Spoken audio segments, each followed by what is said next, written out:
and you, Mr. McKay. In the first week, your company developed a document that showed that your range of possibilities for an accident was 1,000 to 14,000 barrels per day. And yet, your company continually in the first week lowballed the number and said that it was only 1,000 barrels per day. You are now estimating that it could be upwards of 40,000 barrels per day, and you are today capturing 15,000 barrels per day of oil from that gusher. Are you ready to apologize to the American people for getting that number so wrong, having been so incompetent or deceptive to the American people that proper preparations were not put in place because of BP's lowballing of the actual amount of oil that was going into the Gulf of Mexico? First, just to be clear, those were Unified Area Command estimates. They came from the 5,000 barrels a day was an estimate done on April 26th by NOAA. Our input into that on the 27th, which was after that, was a range of 1 to 14,000 barrels a day. And our best estimate was above 5,000 barrels a day, but the Unified Area Command estimate was 5,000 barrels a day. We've stuck with that. Information has been gathered as things have moved along, as we've gathered oil. This document that I have is BP confidential in the first week.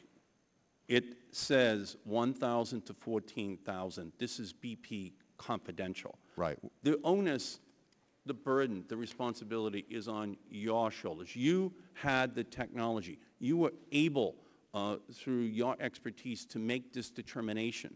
And I do believe that it's either deliberate deception or gross incompetence, because ultimately the amount of boom, skimmers, cleanup of the beaches and marshes and rescue of birds and turtles, the capacity which you needed in order to capture the oil coming out of that spill, testing for the health of the workers, it was all dependent upon how large the spill was. Are you ready to apologize for getting that number so grossly wrong that the capacity of federal and state governments to put in place a response was delayed because you did not do the job?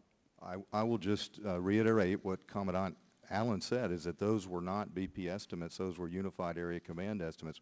We did provide that. They were your cameras at the bottom of the ocean. That's true. You got it wrong, Mr. McKay. Your company got it wrong. BP got it wrong. We have provided every bit of data we've got into the Unified Area Command with government scientists and government MMS, NOAA, Coast Guard to help them understand what data we have. On the day, Mr. McKay, that you are ready to apologize. What's that? On the day that you are ready to apologize, that is the day that we can begin to move forward and put together the kinds of plans that make sure this never happens again. It was BP's spill, but it was America's ocean. We need you to admit that you knew or should have known very early on that this was not a spill of 1,000 or 5,000 barrels per day. They were your cameras, your technology, your expertise that the American people were relying upon, and you got it completely wrong, either in order to limit your liability or out of incompetence. But the ultimate impact on this region of the country is profound and will last for a generation. Please, one final chance, apologize for getting that number wrong.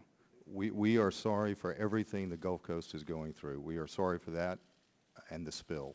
What I can say is we have provided every bit of data and information we have to the Unified Command, to the government, to every scientist that's working on this full-time, and from that day you're talking about. So we do not have the technology to measure that. That is still under evaluation. I continue to believe that BP is still more interested in its liability than it is in the livability of the Gulf, and this hearing is just one further indication of that.